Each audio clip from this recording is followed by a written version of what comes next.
Hello students. तो आज हम अपनी पहली क्लास स्टार्ट करते हैं और इस क्लास में हम बात करते हैं ट्रांसलेशन को लेकर के। ठीक है, तो हमारी कोशिश रहेगी कि आपको धीरे धीरे करके पहले जो हिंदी के सेंटेंस होते हैं उन सेंटेंसेस को इंग्लिश में ट्रांसलेट कैसे किया जाएगा। ठीक है, तो इस टॉपिक को लेकर के हमारा जो पहला टॉपिक है इसको हम शुरू करते हैं, जिसका नाम है टेंस। ठीक है, तो बेसिकली जो पता ही है, मैक्सिमम लोगों को पता है कि टेंस जो है, टेंस एक तरह से हम कह सकते हैं टेंस जो है ना वो एक टाइम को डिनोट कर रहा है कि कोई काम जो है वो किस टाइम में हो रहा है। तो नॉर्मली हम अपनी लाइफ में टाइम को तीन ही भागों में बांट लेते हैं। एक तो अब जो हमारे सामने है, एक वो टाइम जो निकल गया, और एक आने वाला टाइम। ठीक है, तो इन्हीं को हमने टेंस का नाम दे दिया। तो प्रेजेंट टेंस की बात करें हम, तो टेंस जो है कितने प्रकार के, तीन प्रकार के होते हैं। तो पहला हो गया आपका प्रेजेंट टेंस, दूसरा हो गया आपका पास्ट टेंस, और तीसरा हो गया फ्यूचर टेंस। मतलब जो अभी आपके सामने मौजूद है वो है प्रेजेंट टेंस, जो काम आप अभी कर रहे हो प्रेजेंट टेंस हो गया। जो काम आप करके आ गए हो, आपने कर लिया है, ठीक है, जो समय निकल गया है उसको आप कह दोगे पास्ट टेंस, और जो आने वाला टाइम है इसको आप कह दोगे फ्यूचर टेंस। अब ये तीन टेंस को आगे हम ले जा करके फिर चार चार भागों में बांट लेते हैं। तो ये चार भाग हो जाते हैं। प्रेजेंट टेंस के चार भाग हो जाते हैं: present indefinite tense, present continuous tense, present perfect tense और प्रेजेंट परफेक्ट कंटिन्यूअस टेंस। ऐसे ही पास्ट के चार भाग हो जाते हैं। तो past indefinite tense, past continuous tense, past perfect tense और पास्ट परफेक्ट कंटिन्यूअस टेंस। ऐसे ही फ्यूचर के चार भाग हो जाते हैं। तो वो चार भाग आप इसके भी: future indefinite tense, future continuous tense, future perfect tense और फ्यूचर परफेक्ट कंटिन्यूअस टेंस। ठीक है, अब कई कई जगह पे हो सकता है कि ये जो आपको नाम है वो अलग दे रखे हैं, तो कन्फ्यूज़न नो, इसलिए मैं आपको बता दूं कि प्रेजेंट इंडेफिनिट टेंस को हम सिंपल प्रेजेंट टेंस के नाम से भी जानते हैं, सिंपल प्रेजेंट टेंस। ऐसे ही पास्ट इंडेफिनिट टेंस को हम सिंपल पास्ट के नाम से जानते हैं, और ऐसे ही फ्यूचर इंडेफिनिट को हम सिंपल फ्यूचर टेंस भी कह सकते हैं। कई जगह पे कंटिन्यूअस टेंस को हो सकता है कि प्रेजेंट कंटिन्यूअस को हम अगर दूसरी भाषा में बोलना चाहें तो हम प्रेजेंट कंटिन्यूअस को इम्परफेक्ट टेंस भी बोल सकते हैं, यानी प्रेजेंट इम्परफेक्ट टेंस। ऐसे ही पास्ट कंटिन्यूअस टेंस को हम पास्ट इम्परफेक्ट टेंस भी बोल सकते हैं, और हाँ प्रोग्रेसिव टेंस भी बोल सकते हैं हम इसको। ऐसे ही फ्यूचर कंटिन्यूअस को हम फ्यूचर इम्परफेक्ट टेंस या फ्यूचर प्रोग्रेसिव टेंस भी बोल सकते हैं। ठीक है, बाकी सबके नाम आपको बता ही दिए। तो हमारा टॉपिक है ट्रांसलेशन। हमें क्या करना है, टेंस को पहचान करके उसको हिंदी से इंग्लिश में ट्रांसलेट करना है। तो इसको ट्रांसलेट करने के लिए कुछ बेसिक्स स्टेप्स हैं, उनको आपको बड़ी समझना है, और कैसे अप्लाई होंगे वो सारी चीज़ें मैं आपको बताऊँगा। तो सबसे पहला काम क्या करना है आपको कि जैसे ही आपके सामने एक सेंटेंस लिखा है, उस सेंटेंस को आप पढ़ेंगे, तो उस सेंटेंस के लास्ट में जा करके जब आप देखेंगे, सेंटेंस को पूरे को पढ़ लेना और कहाँ देखना है आपको, लास्ट में। तो वहाँ आपको एक मेन वर्ब मिलेगी, और उस मेन वर्ब में जा करके आप देखेंगे तो आपको कोई मतलब कुछ दिखा दे रखा हो, क्या लिखा दे रखा हो मैं आगे बताऊँगा, जिससे आप टेंस की पहचान कर पाएंगे। ठीक है, तो सबसे पहला काम है आपको टेंस की पहचान करनी है। दूसरा काम आपके लिए आ जाता है, दूसरा स्टेप जो है कि उस टेंस में जिसको आपने पहचाना है कि ये वाला टेंस है, इनमें से जो भी टेंस है, ठीक है, पहचान लिया आपने, तो उस टेंस में हेल्पिंग वर्ब क्या रहेगी और मेन वर्ब क्या रहेगी, ये पता करना है आपको दूसरे स्टेप में। ठीक है, थर्ड स्टेप आपके यहाँ पे शुरू हो जाता है कि सेंटेंस कौन सा है। तो कई बार बच्चे कंफ्यूज हो जाते हैं, टेंस और सेंटेंस ये दोनों ही चीज़ें अलग अलग हैं। टेंस एक समय को डिनोट कर रहा है, टाइम को डिनोट कर रहा है कि कोई काम किस समय पे हो रहा है, इस बारे में बता रहा है। जबकि सेंटेंस, हम जो भी बोल रहे हैं वो क्या है, सेंटेंस है। हम जो भी लिख रहे हैं वो क्या है, सेंटेंस है। जो भी सुन रहे हैं वो क्या है, सेंटेंस। सीधा सीधी सी अगर हम बात करें तो सेंटेंस शब्दों का एक समूह होता है जिसका एक अर्थ होता है। तो कुछ भी लिखा हुआ है एक सेंटेंस के रूप में लिखा हुआ है। ठीक है, कुछ भी कोई आपसे बोल रहा है एक सेंटेंस के रूप में बोल रहा है, तो सेंटेंस की पहचान करनी है आपको। ठीक है, तो टेंस और सेंटेंस में डिफरेंस होता है। ठीक है, टेंस टाइम को बता रहा है कि कौन से टाइम में कोई काम हो रहा है, और सेंटेंस जो भी लिखा जा रहा है वो एक सेंटेंस है। ठीक है, तो सेंटेंस की पहचान करने के बाद में आपको क्या करना है कि हर एक सेंटेंस का अपना एक स्ट्रक्चर होगा जो मैं आगे आपको बताऊंगा।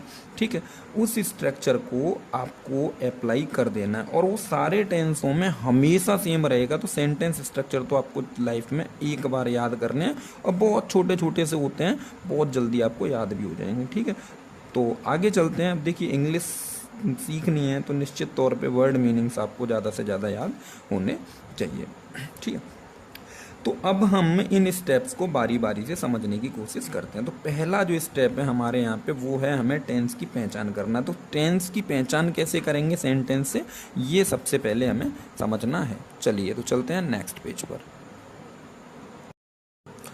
तो जैसा कि अभी हम पढ़ के आ रहे थे कि हमें सबसे पहले क्या करना है कि सबसे पहले हमें जो भी सेंटेंस दिया जा रहा है, उस जो हिंदी वाला सेंटेंस दिया जा रहा है उस सेंटेंस के लास्ट में जा कर के हमें देखना है, और देखने से इनमें से जो जो वर्ड्स आ रहे होंगे उसी से हम पहचान लेंगे कि ये जो सेंटेंस है इनमें से कौन से टेंस का है। ठीक है, तो सबसे पहले हम समझते हैं कि सेंटेंस जो हमारा है हमें प्रेजेंट इंडेफिनिट का है। कैसे पहचाना प्रेजेंट इंडेफिनिट है, तो सेंटेंस के लास्ट में अगर ता है, ती है, ते हैं, ता हूँ, ती हूँ, ते हो, अगर इनमें से कोई भी शब्द आ रहा है सेंटेंस के लास्ट में तो आप समझ जाएंगे कि वो जो सेंटेंस है वो कौन से टेंस से लिया गया है, प्रेजेंट इंडेफिनिट से लिया गया है। ठीक है, और ये जो चीज़ें हैं वो आती हैं मेन वर्ब में, मुख्य क्रिया में। अब वो क्या होती है मुख्य क्रिया, उसके बारे में हम आगे बात करेंगे जब आपको टेंस ट्रांसलेट करके दिखाएंगे तब। ठीक है, आगे हम चलते हैं। प्रेजेंट इंडेफिनिट को हम इजीली पहचान लेंगे। क्या दिखना है हमें इसमें, ता है, ती है, ते हैं, ता हूँ, ती हूँ, जो भी है ये आपको दिख जाएगा, आप पहचान जाएंगे प्रेजेंट इंडेफिनिट है। पास्ट इंडेफिनिट की अगर मैं बात करता हूँ तो पास्ट इंडेफिनिट सीधा सीधा यहाँ पे पहचान क्या रहेगी हिंदी के वाक्यों में, ता था, ती थी, ते थे, या, ये, आ, ई, ए। अगर आपको इनमें से कोई भी वर्ड देखने को मिल जाता है, कोई भी शब्द सेंटेंस के लास्ट में वर्ब में लगा हुआ मिल जाता है, तो आप समझ जाएंगे कि दिया गया सेंटेंस पास्ट इंडेफिनिट टेंस से है। ठीक है, अब फ्यूचर इंडेफिनिट टेंस की बात करते हैं। तो कभी भी सेंटेंस के लास्ट में गा, गी, के आपको देखने को मिल जाए क्रिया में लगा हुआ, तो आप समझ जाएंगे फ्यूचर इंडेफिनिट टेंस है। ठीक है, तो basically present indefinite sentence, present indefinite का सेंटेंस आप पहचान लेंगे, पास्ट इंडेफिनिट का भी पहचान लेंगे, और फ्यूचर इंडेफिनिट का भी आप इजीली पहचान लेंगे। तो पहचान होगी हिंदी में सेंटेंस की पहचान करना है, बहुत ईजी से स्टेप होता है पहचानने के लिए। अब हम बात करते हैं प्रेजेंट कंटिन्यूअस को कैसे पहचानेंगे। तो भैया कभी भी सेंटेंस के लास्ट में रहा है, रही है, रहे हैं, रहा हूँ, रही हूँ, रहे हो, ये सब देखने को मिल जाए तो आप समझ जाएंगे the given sentence is from present continuous tense. Past tense की अगर हम बात करें तो यहाँ रहता है रहा था, रही थी, रहे थे। ठीक, तो रहा था, रही थी, रहे थे जिस सेंटेंस के लास्ट में क्रिया में आ जाए तो आप समझ जाएंगे वो पास्ट कंटिन्यूअस का सेंटेंस है।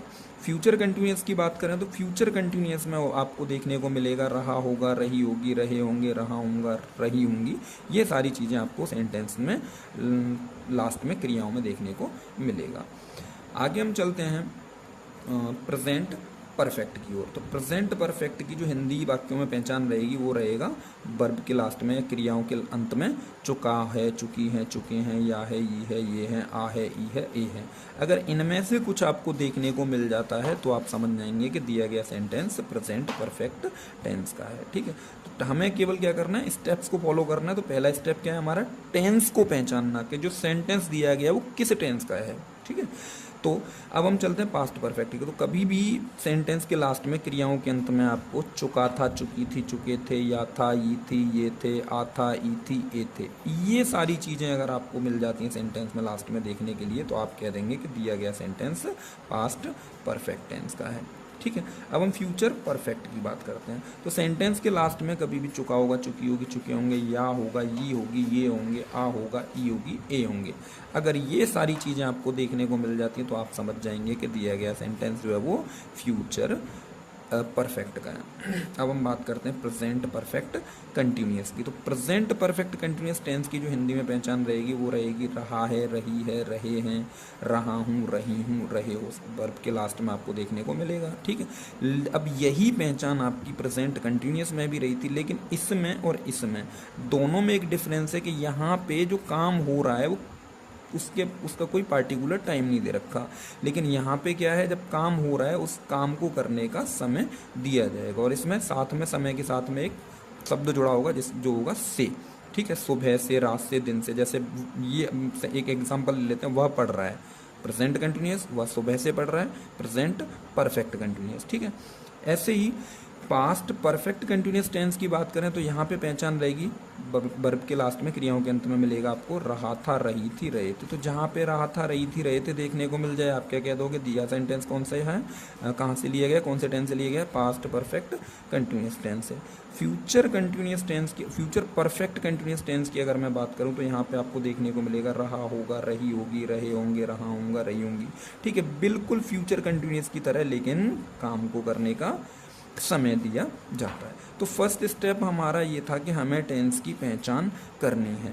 और टेंस की पहचान हम कैसे करेंगे, वर्ब के लास्ट में जाकर के, सेंटेंस के लास्ट में जाकर के जो क्रिया होगी बिल्कुल लास्ट में जाना है, वहाँ से आपको देखना है इनमें से जो जो लास्ट में आया होगा उसी के अकॉर्डिंग आप अपने टेंस को बता दोगे कि ये वाला सेंटेंस, ये सेंटेंस इस टेंस से लिया गया है। ठीक है, अब हमारा दूसरा स्टेप है कि हर एक टेंस की जैसे जिनकी अपनी अलग अलग पहचान है, वैसे ही सारे टेंसेस की अपनी अलग अलग हेल्पिंग वर्ब और मेन वर्ब भी होती हैं। तो उन हेल्पिंग वर्ब और मेन वर्ब को समझने के लिए चलते हैं नेक्स्ट पेज पर। तो हम पहुंच चुके हैं अपने नेक्स्ट पेज पर, और जैसा कि आपको बताया गया था कि जो है टेंस के लिए स्टेप्स को कुछ फॉलो करना है, यानी ट्रांसलेशन के लिए तो बड़े ही इजी से स्टेप्स हैं, और मैं सारे स्टेप्स को आपको अप्लाई करके दिखाऊंगा। बड़े आराम से एक छोटे से छोटा बच्चा ट्रांसलेट कर पाएगा सेंटेंस। ठीक है, तो टेंस की पहचान करना तो हम सीख गए, पिछले पेज से हमने सीख लिया कि जो भी सेंटेंस के लास्ट में आएगा उससे हम टेंस को पहचान लेंगे कि ये वाला टेंस है। ठीक है, अब उस टेंस में क्योंकि हमें क्या क्या चाहिए, पहचान चाहिए, हेल्पिंग वर्ब, मेन वर्ब चाहिए, और सेंटेंस को पहचानना आना चाहिए, और सेंटेंस स्ट्रक्चर और वर्ड मीनिंग्स, ये 5 स्टेप में आपका टेंस खत्म है। ठीक है, तो टेंस को पहचानना सीख गए। अब हमें समझना है कि ये जो टेंस हैं इनमें हेल्पिंग वर्ब क्या है और मेन वर्ब क्या है, क्योंकि अगला काम का है हेल्पिंग वर्ब और मेन वर्ब का। ठीक है, तो सबसे पहले एक नोट लिखा हुआ है, इसको पढ़ लेते हैं। नोट क्या कहना चाह रहा है, प्रेजेंट इंडेफिनिट टेंस और पास्ट इंडेफिनिट टेंस के अफर्मेटिव सेंटेंस में, कौन सा सेंटेंस, अफर्मेटिव सेंटेंस में, ये सेंटेंस क्या होते हैं इनके बारे में मैं अगले पेज पे आपको बताने वाला हूँ। पहले आप समझ लीजिए यहाँ पे जो लिखा हुआ है कि प्रेजेंट इंडेफिनिट टेंस और पास्ट इंडेफिनिट टेंस का सेंटेंस अगर अफर्मेटिव है तो आपको कोई भी हेल्पिंग वर्ब नहीं लगानी है। अर्थात प्रेजेंट इंडेफिनिट और पास्ट इंडेफिनिट ये दो ऐसे टेंस हैं जिनके अफर्मेटिव सेंटेंस में, कौन से सेंटेंस में, अफर्मेटिव सेंटेंस में हेल्पिंग वर्ब नहीं लगानी है। इसके अलावा अगर नेगेटिव इंटेरोगेटिव है तो हेल्पिंग वर्ब लगेगी। यहाँ इसके अलावा जितने भी मेरे पास ये टेंस बचे हुए हैं, इसके अलावा 10 जो टेंस हैं, अब उनमें चाहे अफर्मेटिव हो, चाहे नेगेटिव हो, चाहे इंटेरोगेटिव हो, सब में ही हेल्पिंग वर्ब लगनी है। तो केवल कौन से टेंस, प्रेजेंट इंडेफिनिट और पास्ट इंडेफिनिट, इनके अफर्मेटिव में हेल्पिंग वर्ब नहीं लगाई जाती। ठीक है, अब ये हेल्पिंग वर्ब क्या होती है, मेन वर्ब क्या होती है, ये आपको जब सेंटेंस कराएंगे तब समझाएंगे। फिलहाल हेल्पिंग वर्ब समझ लेते हैं। ठीक है, आगे बढ़ते हैं हम। तो हम बात कर लेते हैं प्रेजेंट इंडेफिनिट टेंस की। ये कौन सा टेंस है, ध्यान करिए इसकी हिंदी में पहचान, ता है, ती है, ते है, ताहूँ, ती हूँ। वर्ब के लास्ट में आने वाले क्रियाओं के अंत में तो हमने प्रेजेंट इंडेफिनिट टेंस पहचान लिया। अब हमें समझना है कि इसको ट्रांसलेट करते टाइम मेन वर्ब और helping verb, helping verb, main verb most important चीज़ है। ठीक है, तो अफर्मेटिव सेंटेंस की अगर हम बात करते हैं तो अगर सब्जेक्ट हमारा एक वचन है, यानी सिंगुलर सब्जेक्ट है हमारे पास में, एक वचन करता है हमारे पास में, सब्जेक्ट और सब्जेक्ट को हिंदी में कर्ता कहते हैं, तो कंफ्यूज मत होइएगा, और मैं कई बार सब्जेक्ट भी कह दूंगा, कई बार कर्ता भी कह दूंगा। तो एक वचन करता है तो जो मेन वर्ब आप लगाओगे, ठीक है, तो मेन वर्ब की कौन सी फॉर्म लगानी है आपको, फर्स्ट फॉर्म लगानी है। मेन वर्ब की 3 फॉर्म होती हैं, उनके बारे में बाद में बात करेंगे, फिलहाल यहाँ पे समझ लेते हैं। मेन वर्ब की फर्स्ट फॉर्म में एस या ई एस लगाना है। अगर कर्ता मेरा एक वचन है तो जहाँ पे मैं मेन वर्ब लगाऊंगा अपने स्ट्रक्चर के अकॉर्डिंग, वहाँ पे मुझे क्या करना है, फर्स्ट फॉर्म में एस या ई एस जोड़ देनी है। ठीक है, अगर कर्ता मेरा बहुवचन है, बहुवचन करता है तो मेन वर्ब की फर्स्ट फॉर्म तो मैं लगाऊंगा जैसे मैं ऊपर लगा रहा हूँ एक वचन कर्ता के साथ में, बट अब मैं एस या ई एस नहीं लगाऊंगा। तो प्रेजेंट इंडेफिनिट का अगर अफर्मेटिव सेंटेंस है तो क्या कंडीशन से अप्लाई होनी है, हेल्पिंग वर्ब लगेगी नहीं, सिंगुलर सब्जेक्ट के साथ मेन वर्ब की फर्स्ट फॉर्म में एस या ई एस लगेगी, और प्लूरल सब्जेक्ट के साथ में मेन वर्ब की फर्स्ट फॉर्म तो लगेगी पर एस या ई एस नहीं लगेगी।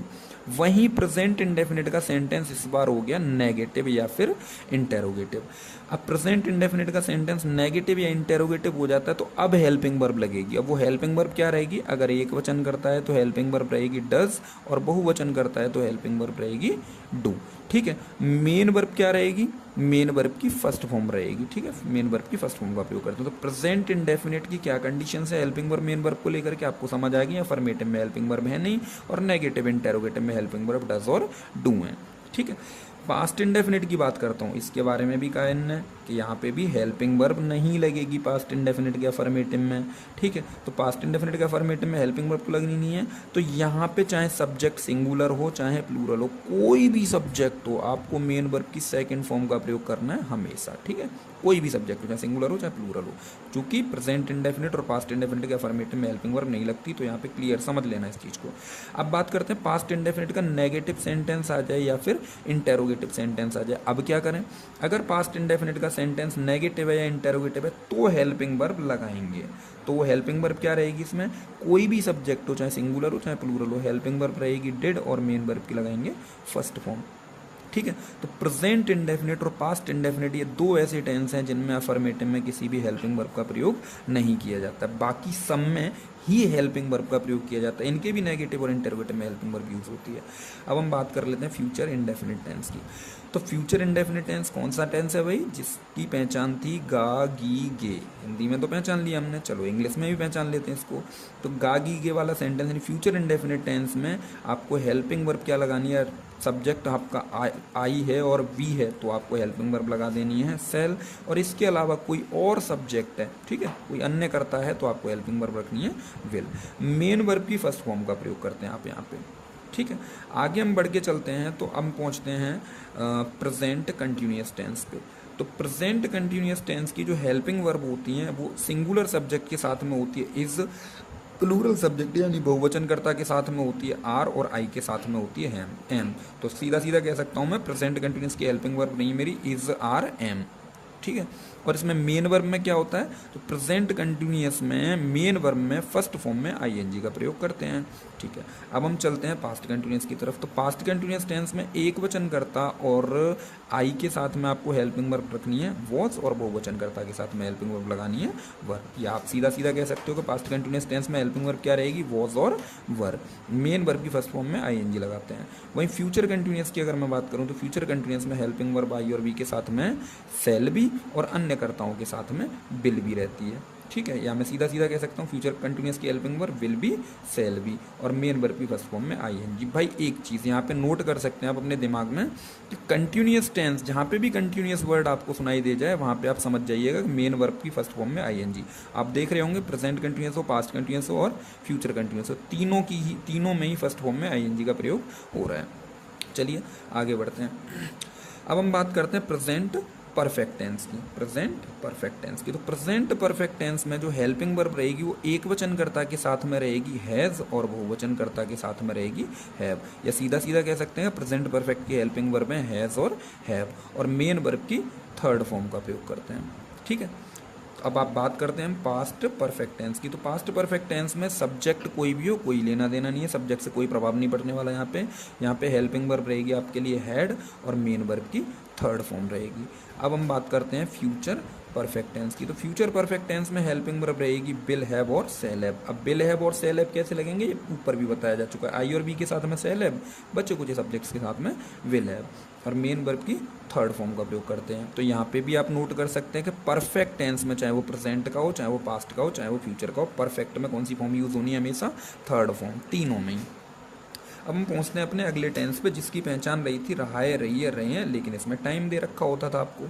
तो यहाँ पे हेल्पिंग वर्ब क्या रहेगी, एक वचनकर्ता के साथ में हैज़ बीन और बहुवचनकर्ता के साथ में हैव बीन। ये आपकी हेल्पिंग वर्ब होगी प्रेजेंट परफेक्ट कंटिन्यूअस टेंस की, हैज बीन और हैव बीन। ठीक है, मेन वर्ब की फर्स्ट फॉर्म में आईएनजी का प्रयोग करते हैं। कंटिन्यूअस है, ठीक है, ध्यान रखना आपको पहचान का।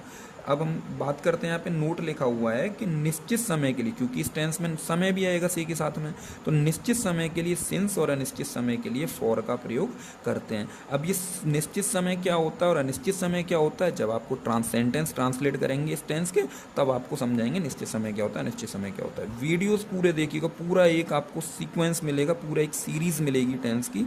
ठीक है, आगे बात चलते हैं पास्ट परफेक्ट कंटिन्यूअस टेंस पे। तो पास्ट परफेक्ट कंटिन्यूअस टेंस की अगर मैं हेल्पिंग वर्ब की बात करूँ तो यहाँ हेल्पिंग वर्ब रहती है हैड बीन, और हैड बीन चाहे कोई सा भी सब्जेक्ट हो, चाहे सिंगुलर हो चाहे प्लूरल हो, कोई फर्क नहीं पड़ता। मेन वर्ब की फर्स्ट फॉर्म में आईएनजी का प्रयोग करते हैं आप यहाँ पे भी। अब हम बात करते हैं फ्यूचर परफेक्ट कंटिन्यूअस टेंस की। यहाँ पे हेल्पिंग वर्ब रहती हैं विल हैव बीन और शैल हैव बीन। विल और शैल का यूज़ जैसे ऊपर कर रहे थे वैसे यूज़ होना है। आई और वी के साथ में शैल हैव बीन, बचे कुछ सब्जेक्ट्स के साथ में विल हैव बीन, और मेन वर्ब की फर्स्ट फॉर्म में आईएनजी का प्रयोग करते हो। तो यहाँ पे भी आपने देखा कि present perfect continuous, past perfect continuous और future perfect continuous, main verb की फर्स्ट फॉर्म में आईएनजी का यूज़ हो रहा है, क्योंकि इनमें इन दोनों में भी समय दे रखा होगा। तो समय के लिए सिंस और फॉर का ही यूज़ होना है, और कैसे यूज़ होना है, जैसे आपने प्रेजेंट परफेक्ट कंटिन्यूअस में किया, यानी निश्चित समय के लिए सिंस और निश्चित समय के लिए फॉर लगाना है। तो नेक्स्ट स्टेप हमारा था मतलब टेंस की पहचान हमने कर ली। अगले स्टेप पे हम पहुंचे, हमने यहाँ पे उस टेंस में हेल्पिंग वर्ब क्या रहेगी और मेन वर्ब क्या रहेगी, ये चीज़ें हमने पता कर ली। अब हम जो हैं आगे अगला स्टेप है हमारे पास में सेंटेंस की पहचान करना। ठीक है, तो सेंटेंस की पहचान करने के लिए हम चलते हैं अपने अगले पेज पर। तो हम आ चुके हैं अपने अगले पेज पर। तो हमारा नेक्स्ट स्टेप है, हमने टेंस की हिंदी में पहचान कर ली, उस टेंस में हेल्पिंग वर्ब क्या रहेगी, मेन वर्ब क्या रहेगी, ये सारी चीज़ें हमने पता कर ली। अब हमें अगला स्टेप है हमें सेंटेंस को पहचानना। देखिए टेंस और सेंटेंस दोनों में डिफरेंस बताया मैंने। सेंटेंस क्या होता है, एक स्टेटमेंट जो लिखा हुआ है, जो कोई बोल रहा है, ये सब क्या होते हैं, सेंटेंस होते हैं। और टेंस क्या करता है, टेंस आपको एक टाइम के बारे में बताता है कि कोई काम किस टाइम में हो रहा है। तो सेंटेंस जो हैं वो होते हैं 5 प्रकार के। सेंटेंस होते हैं 5 प्रकार के। असर्टिव सेंटेंस, अब ये जो असर्टिव सेंटेंस है इसके 2 भाग होते हैं, एक तो होता है अफर्मेटिव सेंटेंस और एक होता है नेगेटिव सेंटेंस। आगे हम चलते हैं तो अगला सेंटेंस, दूसरा सेंटेंस होता है हमारे पास में इंटेरोगेटिव सेंटेंस, तीसरा होता है इम्पेरेटिव सेंटेंस, चौथा होता है ऑप्टेटिव सेंटेंस और पांचवा होता है एक्सक्लेमेटरी सेंटेंस। ठीक है, तो इन 5 सेंटेंस के बारे में हम जो हैं बाद में पढ़ेंगे जब हमें ज़रूरत होगी। फिलहाल हमें क्या समझना है इसमें, क्योंकि हम टेंस का टॉपिक कर रहे हैं ट्रांसलेशन में, तो टेंस के टॉपिक में आपको केवल 2 ही प्रकार के सेंटेंस को समझने की ज़रूरत है अभी केवल। ठीक है, तो 2 प्रकार के सेंटेंस कौन कौन से समझने हैं आपको, असर्टिव सेंटेंस को समझना है और इंटेरोगेटिव सेंटेंस को समझना है। चूंकि असर्टिव सेंटेंस को 2 सब पार्ट कर लिए थे हमने, अफर्मेटिव और नेगेटिव सेंटेंस, तो अफर्मेटिव सेंटेंस को समझते हैं और नेगेटिव सेंटेंस को समझते हैं। तो अफर्मेटिव सेंटेंस, ये अफर्मेटिव सेंटेंस कैसे पहचानेंगे इनको, तो आप ऐसा समझ लीजिए कि ऐसे सेंटेंस या ऐसे वाक्य या कथन जो सकारात्मक विचार या भावना को व्यक्त करते हैं। सकारात्मक से मतलब समझ सकते हैं आप किसी चीज़ को स्वीकार करना। ठीक है, किसी चीज़ को हम स्वीकार कर रहे हैं, ठीक है, तो स्वीकारात्मक विचार को व्यक्त करते हैं, ऐसे समझ सकते हैं। ठीक है, तो किसी चीज़ को मान लेना, हाँ में जवाब देना, ऐसे समझ लो। जितनी इजी लैंग्वेज है उतनी इजी लैंग्वेज में समझ सकते हो। वह रोज़ हिंदी पढ़ती है, तो हाँ भाई स्वीकार कर रही है वो इस चीज़ को, वो हिंदी पढ़ती है। वे बगीचे में खेल रहे हैं, ठीक है, तो स्वीकार कर रहे हैं इस चीज़ को भी। तुम बीमार हो तो एक्सेप्ट कर रहे हैं, सकारात्मक सोच को दिखा रहे हैं। ठीक है, मैं कल स्कूल गया, इस चीज़ में भी हाँ का जवाब निकल रहा है। ऐसे समझ सकते हो जिन वाक्यों में हाँ का जवाब निकले वो सारे सेंटेंस अफर्मेटिव सेंटेंस होते हैं। दूसरा असर्टिव सेंटेंस का दूसरा पार्ट आ जाता है नेगेटिव सेंटेंस। तो नेगेटिव सेंटेंस कौन से सेंटेंस होते हैं, ऐसे वाक्य या ऐसे कथन जिनमें नकारात्मक विचार या भावना को व्यक्त किया जाता है। ठीक है, तो या सीधा सीधा समझ सकते हो कि इन वाक्यों में कौन से में, नेगेटिव में नहीं शब्द जुड़ जाता है। अब देखो ऐसे समझ लो, अफर्मेटिव सेंटेंस और नेगेटिव सेंटेंस बड़ा ही ईजी है। क्या, जिन सेंटेंसों में नहीं आ रहा है वो अफर्मेटिव हो गया और जिनमें नहीं आ रहा है वो नेगेटिव हो गया। तो अफर्मेटिव और नेगेटिव में अंतर करना कोई समझ आ ही गया होगा आपको, कैसे डिफरेंस पता करना है आपको। तो वह रोज़ हिंदी नहीं पढ़ती है, ठीक है, तो ये नेगेटिव हो गया। वे बगीचे में नहीं खेल रहे हैं, नेगेटिव हो गया। तुम बीमार नहीं हो, नेगेटिव हो गया। मैं कल स्कूल नहीं गया, नेगेटिव हो गया। जहाँ पे नहीं आ गया नेगेटिव, नहीं आया वो अफर्मेटिव। ठीक है, तो अब आपको समझना है कि कभी भी चाहे वो कोई से भी टेंस का हो, जिंदगी में एक बार याद करना है, याद कर लेना इस चीज़ को, बिल्कुल रट्टा मार देना स्ट्रक्चर्स का। एक बार याद करने, सारे सेंटेंस इन्हीं से बनेंगे, देखना आप। ठीक है, तो सेंटेंस अगर आपका अफर्मेटिव है तो आपको ये स्ट्रक्चर हमेशा लगाना है। क्या स्ट्रक्चर रहेगा अफर्मेटिव सेंटेंस के लिए, पहचान लिया आपने। अब आपको क्या करना है, सब्जेक्ट लगा दो इसमें से ढूंढ के सबसे पहले, उसके बाद हेल्पिंग वर्ब है। हेल्पिंग वर्ब क्या होती है भैया, हर टेंस की अपनी अलग होती है, तो जो टेंस करेंगे उसको समझेंगे कैसे लगानी है हेल्पिंग वर्ब। मेन वर्ब भी हर टेंस की अपनी अलग होती है। उसके बाद आपको लगाना है ऑब्जेक्ट और उसके बाद अदर वर्ड्स। तो अगर सेंटेंस अफर्मेटिव है तो रट्टा मार दो, क्या, subject plus helping verb plus main verb plus object plus other word, ये सीक्वेंस रट्टा मार दो बिल्कुल।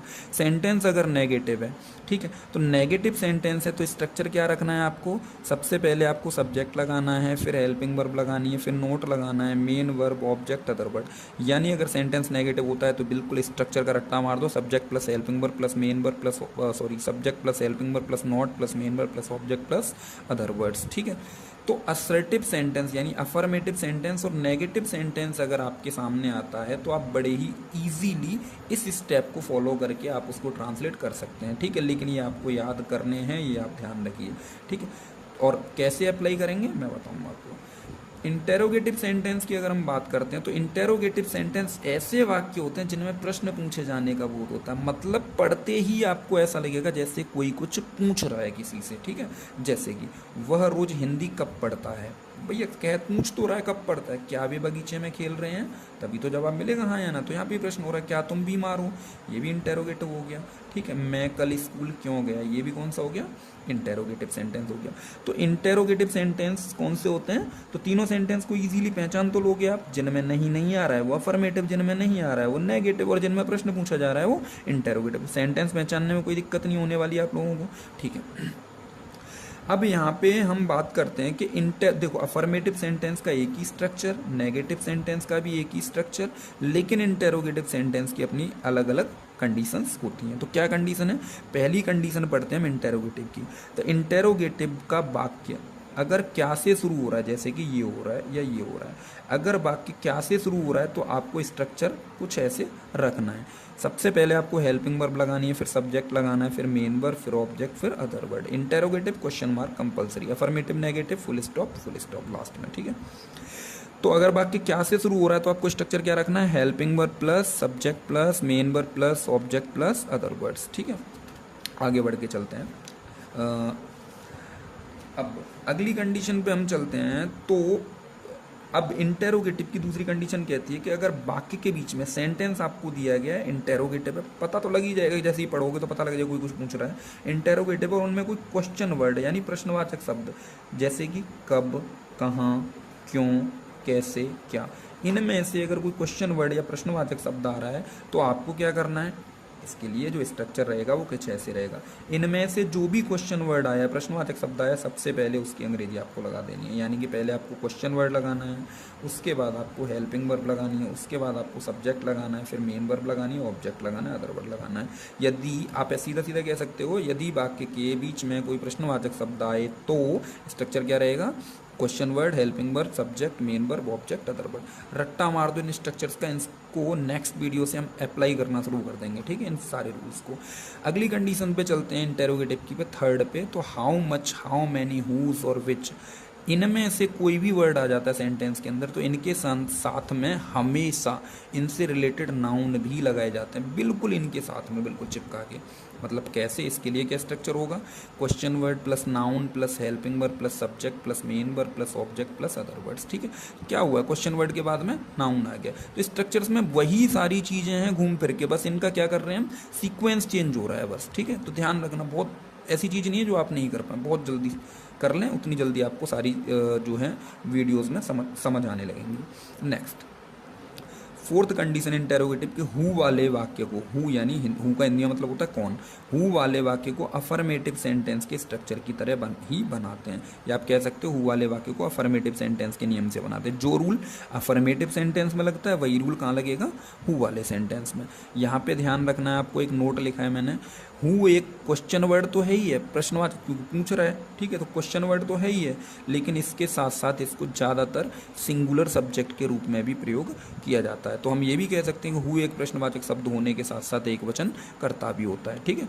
अब हु वाले सेंटेंस को अफर्मेटिव के स्ट्रक्चर से बनाते हैं तो इसका स्ट्रक्चर रहता है सीधा सीधा हु, और हु को ही क्या मान लेते हैं, सब्जेक्ट। तो भैया जब यही सब्जेक्ट है तो इसमें अलग से तो सब्जेक्ट आने वाला नहीं है, तो इसका स्ट्रक्चर रहेगा who plus helping verb plus main verb plus object plus other other word, और लास्ट में क्या लगाते हैं, क्वेश्चन मार्क लगाते हैं। तो इंटेरोगेटिव में तो क्वेश्चन मार्क सब में ही रहेगा, ठीक है। 4 कंडीशन होगी इंटेरोगेटिव की। 5th कंडीशन कहती है इंटेरोगेटिव की कि यदि इंटेरोगेटिव सेंटेंस में नहीं शब्द आता है, क्या आ जाता है, नहीं, तो ऐसे सेंटेंस को हम इंटेरोगेटिव नेगेटिव सेंटेंस भी कह सकते हैं। यानी सेंटेंस एक तो नेगेटिव में नहीं आ रहा था, ठीक है, लेकिन अब यहाँ पे उसको तो असर्टिव बोलते हैं हम, लेकिन इंटेरोगेटिव में अगर नहीं आ जाए तो हम क्या करेंगे, सब्जेक्ट के बाद में नोट लगाना है, वो भी हमेशा, चाहे ये स्ट्रक्चर हो, चाहे ये स्ट्रक्चर हो, चाहे पीछे वाला, लेकिन हु वाले में ये अप्लाई नहीं होगा, ठीक है। तो इसके लिए आगे बताएंगे क्यों नहीं होगा। बस अब ये जो हेल्पिंग वर्ब हम लिख रहे हैं, तो साथ सब बता ही दिए मैंने आपको। ये क्वेश्चन वर्ड्स हैं कुछ, इनको आप लिख लीजिएगा।